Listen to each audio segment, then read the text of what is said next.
Have you ever found yourself in a situation where you replaced both the flush valve and filler valve, only to discover that despite having brand new hardware, your tank continues to sporadically draw water?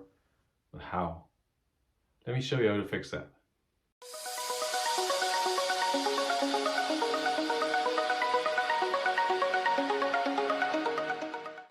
At first, you should check for any wet spots between waterline and filler valve. Secondly, check around tank and bowl.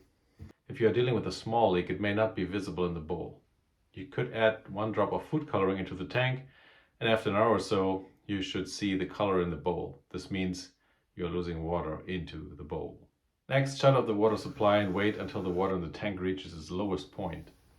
If it stops at the top of your flush valve, then your seal isn't seated properly. If the tank is completely dry, then you most likely have an issue where the bolts connect the tank to the bowl. Most of the time when dealing with a running toilet, the issue is with one or both valves. In this case, I replaced both valves and the toilet still leaks. As my tank is bone dry after I shut off the water and I don't see any leaks around the toilet, I'm going to replace the bolts and respective seals.